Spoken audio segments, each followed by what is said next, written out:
የፊታችን ሰኞ ለሚካሄደው ህዝበ ውሳኔ የማጠቃለያ ቅስቀሳ በወላይታ ሶዶ ከተማ ተካሄደ።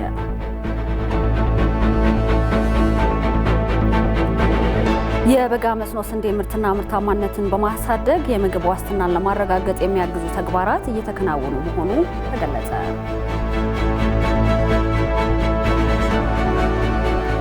ከውጭ የሮም ሊቀ ጳጳስ ፖፕ ፍራንሲስ በአፍሪካ ላይ የሚደረገው ተጽዕኖ ማብቃት እንዳለበት አሳሰቡ። የሚሉት የሰዓቱ ዜና አበይት ጉዳዮች ናቸው።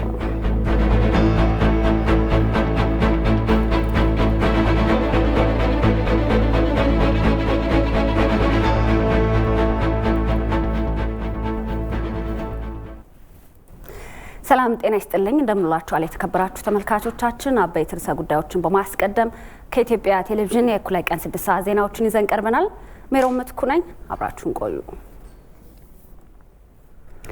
የፊታችን ሰኞ ለሚካሄደው ህዝበ ውሳኔ የማጠቃለያ ቅስቀሳ በወላይታ ሶዶ ከተማ ተካሂዷል። ህዝበ ውሳኔው በደቡብ ብሔር ብሔረሰቦችና ህዝቦች ክልላዊ መንግስት ስር በሚገኙ 6 ዞኖችና 5 ልዩ ወረዳዎች በነባሩ ክልል ለመቀጠል ወይም በጋራ አዲስ ክልል ለማቋቋም የሚወሰንበት ነው። በማጠቃለያ ቅስቀሳው የክልልና የከተማ አስተዳደሩ የስራ ኃላፊዎች ተገኝተዋል። ህዝበ ውሳኔው የሚካሄደው በኮንሶ፣ ደቡብ ኦሞ፣ ወላይታ፣ ጋሞ፣ ጌዲዮ፣ ጎፋ ዞኖችና ቡርጂ፣ ባስኬቶ፣ አሌ፣ አማሮና ደራሼ ወረዳዎች ናቸው።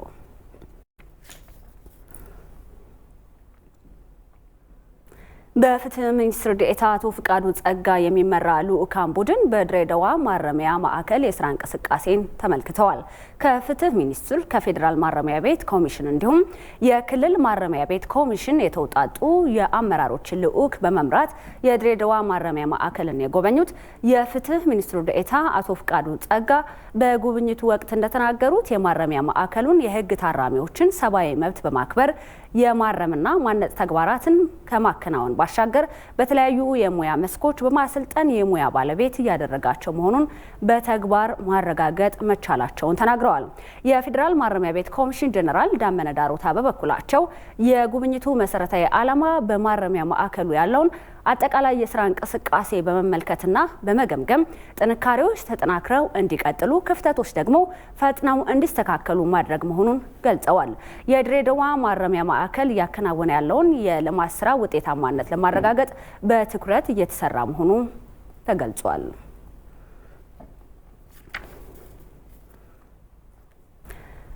የዲያስፖራውን ማህበረሰብ በሀገር ውስጥ ኢንቨስትመንት ላይ ለመሳተፍ የሚያስችል ምቹ ሁኔታዎችን ለመፍጠር እየሰራ መሆኑን የአዲስ አበባ ዲያስፖራ ማህበር አስታውቋል። ማህበሩ ዲያስፖራው በሀገሩ ባለው አቅም ልክ ድጋፍ እንዲያደርግ በእውቀት ሽግግር የሚያደርገውን ከማስቀጠል ባለፈ በሀገር ውስጥ ኢንቨስትመንት ለማድረግ እንቅፋት የሚሆኑ ፖሊሲዎችን በመለየት የመፍትሄ ስራዎች እንዲያገኙ እየሰራ መሆኑን ገልጿል። ማህበሩ ለዲያስፖራው በሀገሩ መሰማራት በሚፈልግባቸው ዘርፎች ላይ በቂ መረጃ ለመስጠት እየሰራ መሆኑን አስታውቋል።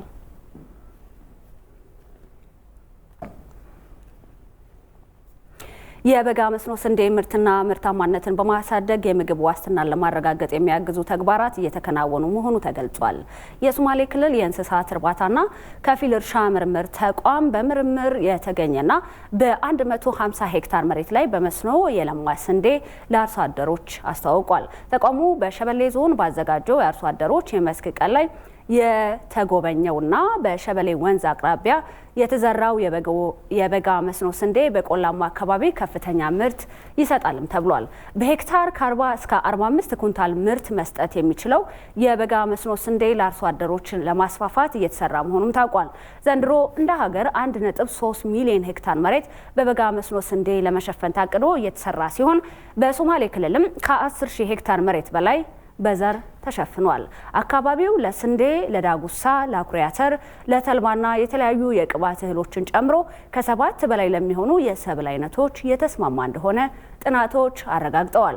የሶማሌ ክልል እንስሳትና እርሻ ምርምር ተቋም ባለፉት 4 ዓመታት አርብቶ አደሩንና ከፊል አርሶ አደሩን ተጠቃሚ ያደረጉ 151 የጥናትና የምርምር ውጤቶችን ይፋ አድርጓል።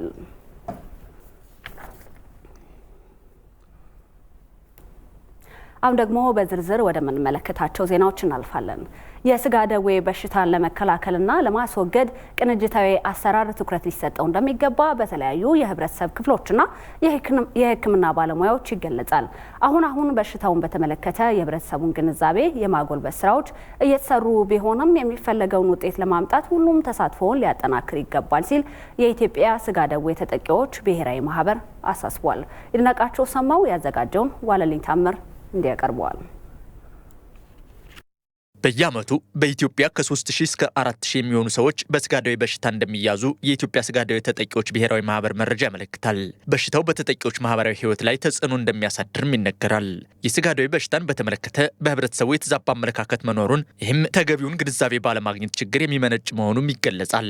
ይተላለፋል፣ በዘር በአምላክ ቁጣ ይመጣል በሚል ተሳሳተ አመለካከት ከዛ የተነሳ ማግለልና መድለዋል። አሁን ግን በተሻለ ሁኔታ ብሔራዊ ማህበሩ እየሰራ ስለሆነ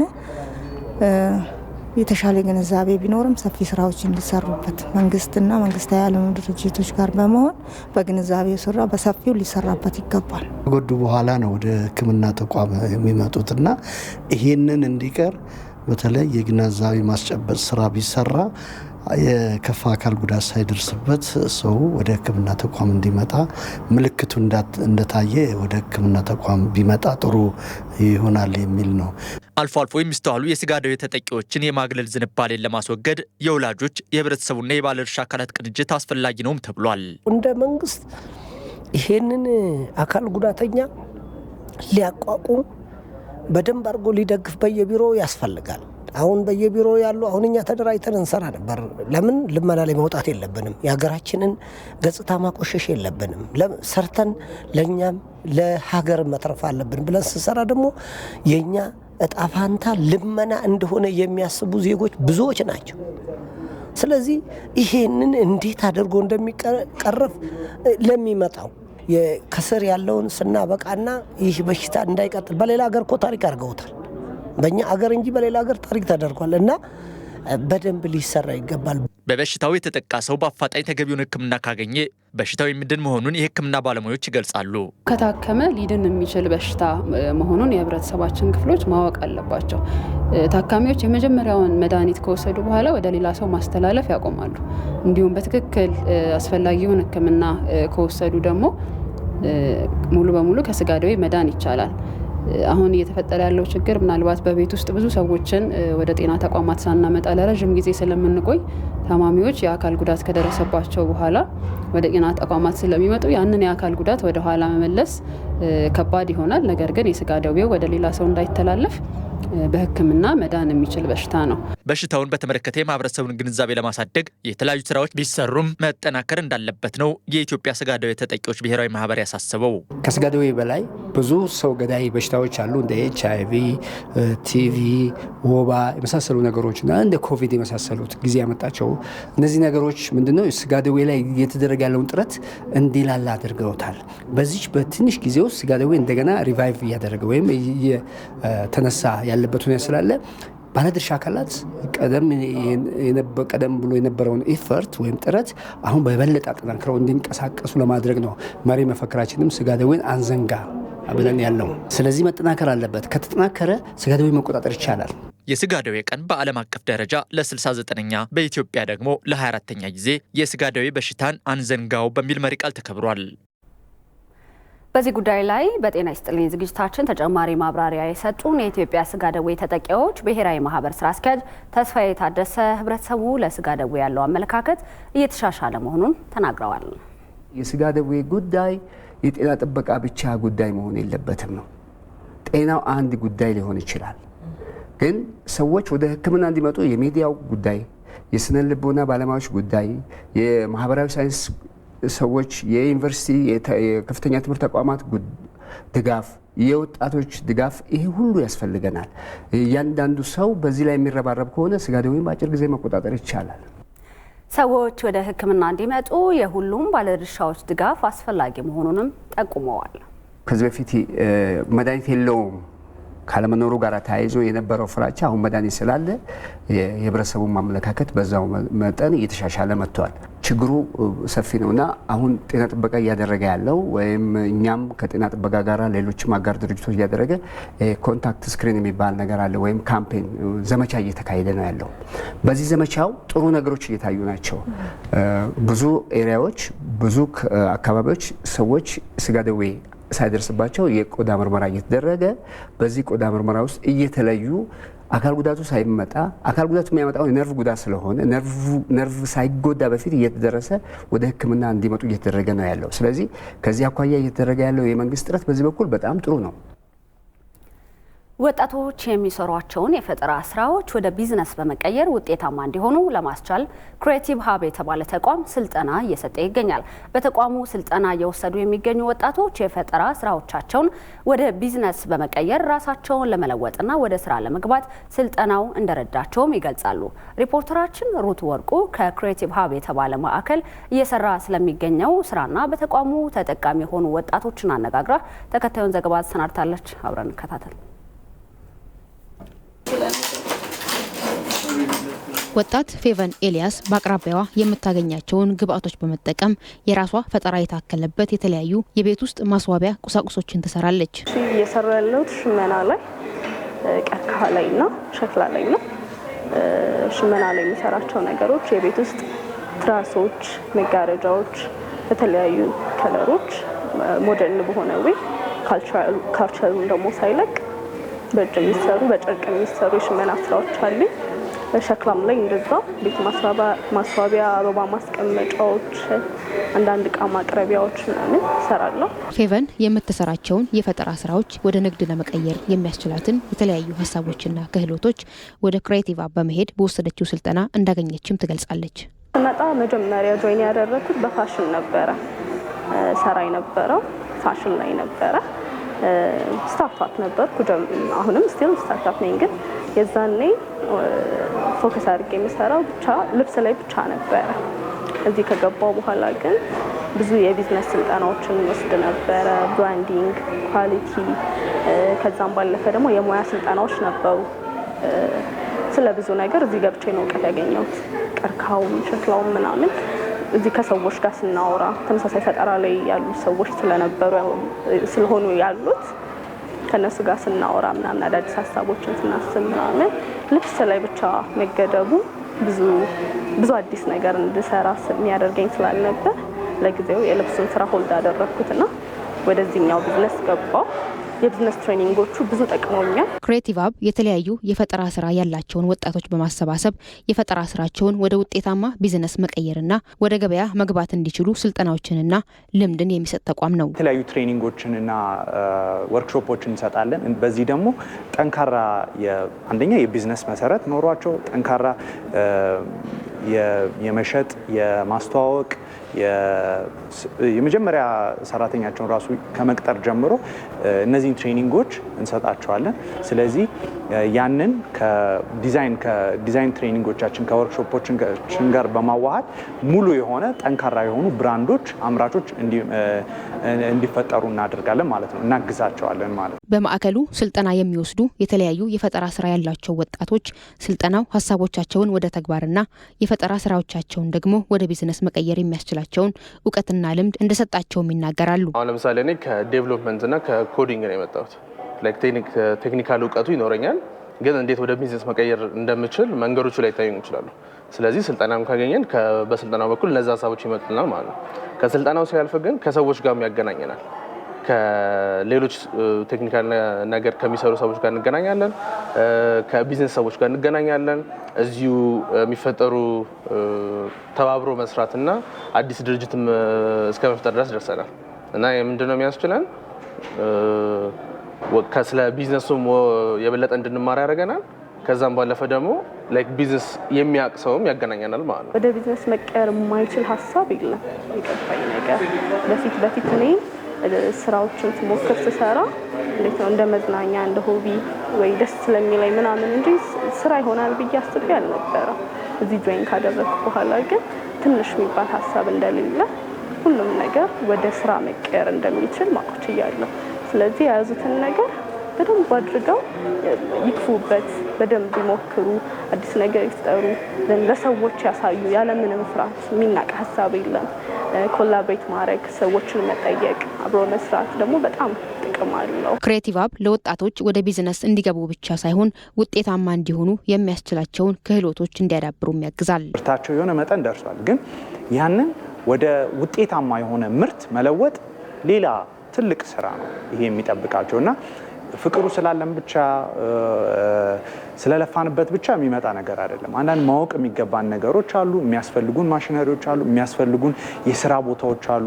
ስለዚህ እንደዚህ አይነት ክሬቲቭ ሀብና የመሳሰሉት አይነት የፈጠራ ቦታዎች ምቹ ያደርጋሉ ማለት። እንደ ክሬቲቭ ሀብ አይነት ማዕከላት ወጣቶች ስራ ጠባቂ ብቻ ሳይሆን የራሳቸውን ስራ በመፍጠር ውጤታማ እንዲሆኑ በማድረግ ትልቅ አስተዋጽኦ ስለሚኖራቸው ሊበራከቱ ይገባል።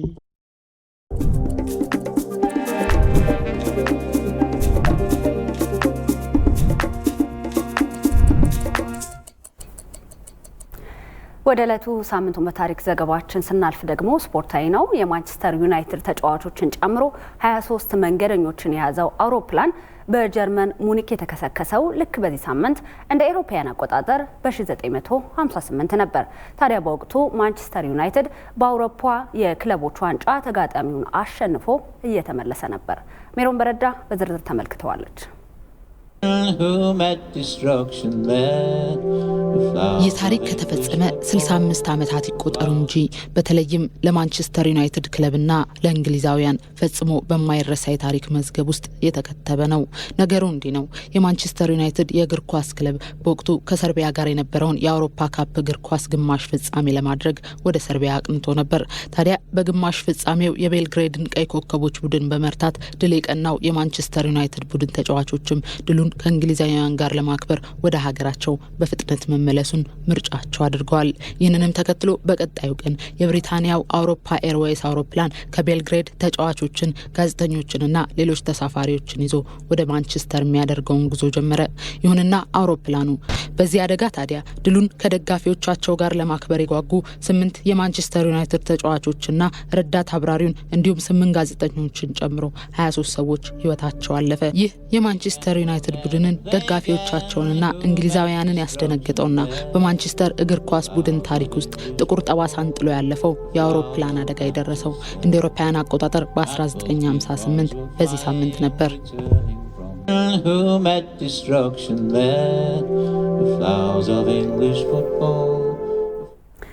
የውጭ ዜና። የሮም ሊቀ ጳጳስ ፖፕ ፍራንሲስ በአፍሪካ ላይ የሚደረገው ተጽዕኖ ማብቃት እንዳለበት አሳሰቡ። ሊቀ ጳጳስ ፖፕ ፍራንሲስ በዲሞክራቲክ ሪፐብሊክ ኮንጎ ተገኝተው የአፍሪካ ሀገራት ማዕድንን እየተጠቀሙ ህዝቦቿን ማፈናቀል የኢኮኖሚ ቅኝ አገዛዝ በመሆኑ መቆም አለበት ብለዋል። ፖፕ ፍራንሲስ ምንም እንኳን በእግራቸው ላይ በደረሰባቸው ህመም ምክንያት በዊልቸር ላይ ቢሆኑም ከዲሞክራቲክ ሪፐብሊክ ኮንጎ ዋና ከተማ ኮንሻሳ ወጣ ብሎ የሚገኘው አየር ማረፊያ ሲደርሱ ደማቅ አቀባበልም ተደርጎላቸዋል። እንደ ወርቅ፣ ዳይመንድና ሊቲየም ባሉ የማዕድን ሀብቶች የበለጸገችው ኮንጎ ሀብቷን ለህዝብ ጥቅም ከማዋል ይልቅ በውጭ ጣልቃ ገብነት የብጥብጥ ቀጠና መሆኗ ሊበቃ እንደሚገባ ነው ሊቀ ጳጳስ ፖፕ ፍራንሲስ ያሳሰቡት። የተባበሩት መንግስታት ድርጅት በዲሞክራቲክ ሪፐብሊክ ኮንጎ 5.7 ሚሊዮን ዜጎች ከመኖሪያቸው ሲፈናቀሉ 26 ሚሊዮን ዜጎች ለከፋ ረሃብ መጋለጣቸውን አስታውቋል። ፖፕ ፍራንሲስ እስከ ቀጣዩ አርብ በዲሞክራቲክ ሪፐብሊክ ኮንጎ ቆይተው ወደ ደቡብ ሱዳን እንደሚያቀኑ የዘገበው ዌዋን ኒውስ ነው።